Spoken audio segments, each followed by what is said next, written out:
Hi, welcome back to Appreciative Leadership Conversation number 2, Agreeing Mutual Expectations. As an OKR coach, it is important to be clear with your employees about what you are seeking to achieve at work and why it matters. Conversation number 2, Agreeing Mutual Expectation, is about how you can get your employees' commitment to supporting you in achieving the OKR as much as how you support your employees in achieving theirs. So this conversation is therefore about agreeing and inspiring two-way contract of mutual expectation support between you and each of your team members. Why do we need to agree to mutual expectations? You see, there is no way a leader can achieve his OKR without the support of his employees and those around him. We are equally mindful of the interdependence among our team members, but we know that in real life, things don't work as smoothly as we expect, given the complexity and the rate of change that we face today. Having these mutual expectation conversations will ensure that we are more likely to deliver to the business plan and achieve the OKR.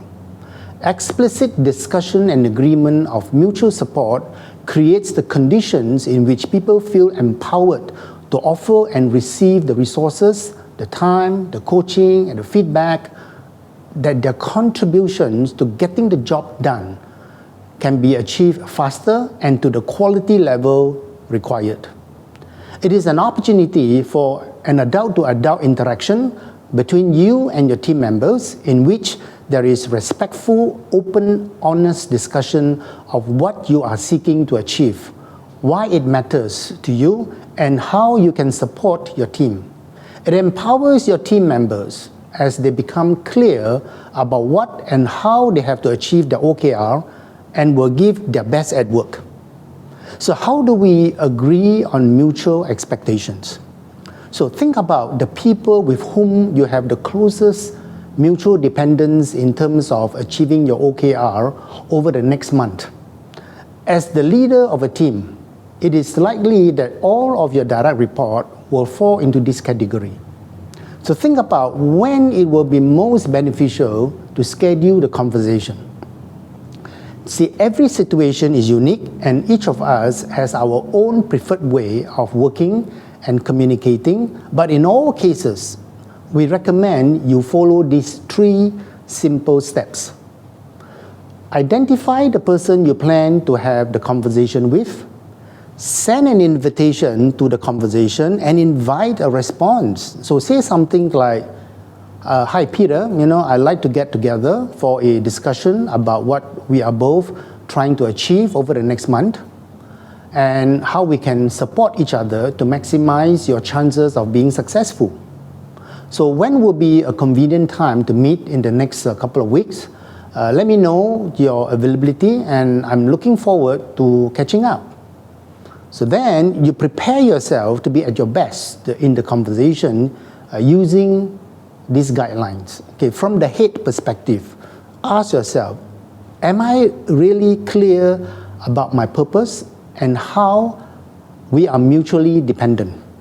From the hand perspective, have I thought through and planned the agenda and questions that will be most helpful in making these conversations go well?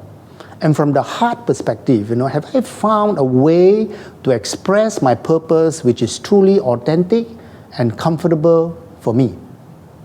So, if you could plan ahead, the following statements and questions would be helpful, and you may also find it useful to pass these questions to your team members in advance of the conversation so that they can also be prepared. So, some examples. Okay, let me give you an overview of what I'm trying to achieve over the next month and especially why these matter for me.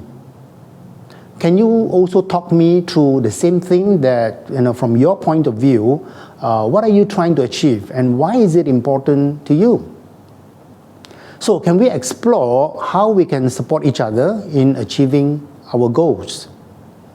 So these will be useful questions that you can prepare in advance and also to prepare your employees in advance. How can I support you in terms of resources, influencing, coaching, etc.? And what would be most helpful for you? So these are new questions, additional questions for you to consider. Right? How do you think you can best support me? So on the reverse, ask your employees how they can support you. How might we get in each other's way? And is there anything we should be aware of so that we can avoid getting in the way of one another? Yeah? So how can we summarize the expectations we have of each other and how we can hold each other to account for delivering on these expectations? And once you are done, you can even close the conversation by asking your team members how they found the conversation and what benefits they feel they have gained.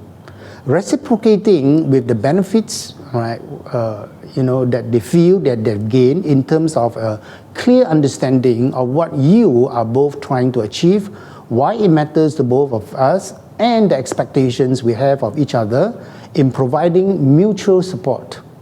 Express your sincere thanks at the end of it, to your team members for their openness, their willingness to share the OKR, the purpose, and the expectations.